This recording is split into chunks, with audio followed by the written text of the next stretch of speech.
ପିଲାମାନେ ତମେ ସବୁ ଗପ ଶୁଣିଛ? ଶୁଣିଛ ତ? କୋଉଠୁ ଶୁଣିଛ ମତେ କହିଲ? ଆଈ ପାଖରୁ, ଜେଜେମା ପାଖରୁ, ଜେଜେବାପାଙ୍କ ପାଖରୁ, ମାଙ୍କ ପାଖରୁ ସବୁ ଗପ ଶୁଣିଥିବ। ଶୁଣିଛ କି ନାହିଁ? ତାହେଲେ ମୁଁ ଆଜି ସେମିତି ଗୋଟେ ଗପ ତମକୁ କହିବି। ତମେ କ'ଣ କରିବ? ଶୁଣିବ। ଆଉ ଶୁଣି ସାରିଲା ପରେ ମୁଁ ଯାହା ପଚାରିନି ସେ ଗପ ଭିତରୁ ତମେ ମତେ ଉତ୍ତର ଦବ ନା? ମନ ଦେଇକି ଶୁଣିଲେ କହିପାରିବ। ଯଦି ମନ ଦେଇ ନ ଶୁଣେ କେମିତି କହିବ କହିଲ?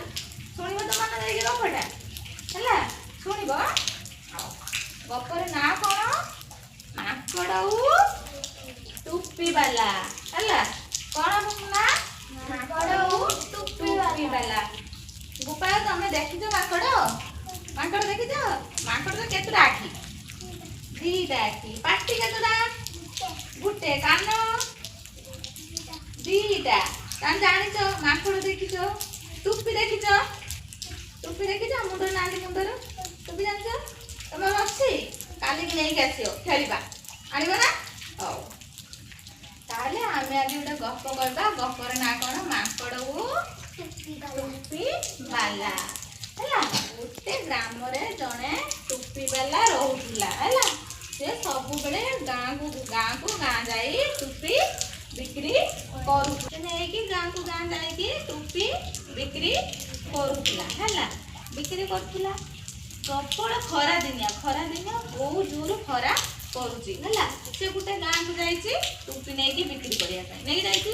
ଏତେ ଖରା କରୁଛି ଯେ ସିଏ ଆଉ ଖରା ସହିପାରିନି।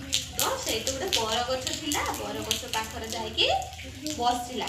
ବସିକି ଯେତେବେଳେ ସୁଲସୁଲିଆ ପବନ ଦେଇଛି, ଥଣ୍ଡା ନାଗିଛି, ସେତେବେଳେ ତାକୁ ନିଦ ହେଇଯାଇଛି। ନିଦ ଆସିଛି।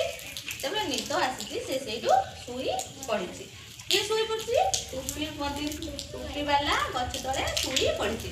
ଯଦି ସେ ଶୋଇ ପଡ଼ିଛି ତାକୁ ଲକ୍ଷ୍ୟ କରିଛନ୍ତି 3ଟି ମାଙ୍କଡ଼ ଲକ୍ଷ୍ୟ କରିଛନ୍ତି।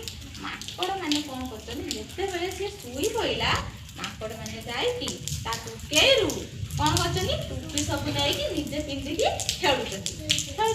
କିଛି ସମୟ ପରେ ଯେତେବେଳେ ଟୁପିବାଲାର ନିଦ ଭାଙ୍ଗିଲା ତ ଦେଖିଲା ଯେ ତା ଟୁକେଇରେ କ'ଣ?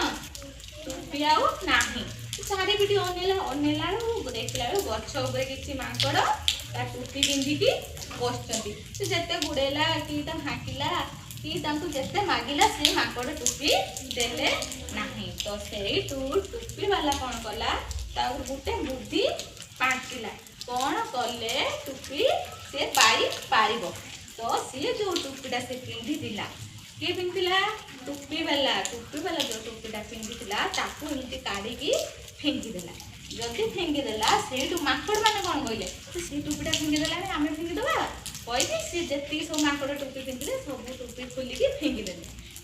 ଯେତେବେଳେ ସେଇଠୁ ଟୁପିବାଲା ତାର ଟୁପି ଗୁଟେଇକି ଆଣିକି ନେଇକି ଗାଁକୁ ଗଲା ବିକ୍ରି କରିବା ପାଇଁ। ଶିଖିଲ? ଜାଣିପାରିଲ କି ଗପଟା କେମିତି?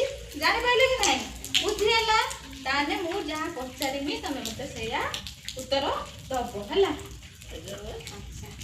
ଟୁପି କିଏ ନେଇଯାଇଥିଲା? ମାଙ୍କଡ଼। ଆଉ ଟୁପିକି ନେଇକି ସେ କ'ଣ କଲା? ମୁଣ୍ଡରେ ପିନ୍ଧିଲେ କି ନାହିଁ? ମାଙ୍କଡ଼ ନେଇକି ମୁଣ୍ଡରେ ପିନ୍ଧିଲେ। ତ ସେଇଠୁ ଟୁପିବାଲା କ'ଣ କଲା? କି ବୁଦ୍ଧି ପାଞ୍ଚିଲା? ଫିଙ୍ଗିଦେଲା। ତାପରେ ମାଙ୍କଡ଼ କ'ଣ କଲା? ଟୁପି ଗୁଡ଼ା ସବୁ ଫିଙ୍ଗିଦେଲା। ତାହେଲେ ଆମେ ଏଥିରୁ କ'ଣ ଶିଖିଲେ? ବୁଦ୍ଧି ଥିଲେ ଉପାୟ ଆପେ ଆସିବ କି ନାହିଁ? ତାହେଲେ ଆମେ କ'ଣ କରିବା? ସବୁବେଳେ ନିଜ ବୁଦ୍ଧି ଲଗେଇକି କାମ କରିବା। ଶିଖିଲ? ଗପଟା ଭଲ ଲାଗିଲା? କାଲି ତାହେଲେ ଆଉ ଗୋଟେ ଗପ କହିବି। ଶୁଣିବ? କାଲିକି ଆସିବି ତ? ଭଲ ଲାଗୁଛି ମୁଁ ଆସିଲା ବେଳକୁ? ଆଉ କାଲିକି ଆସିବି? ହଉ ତାହେଲେ ଠିକ୍ ଅଛି।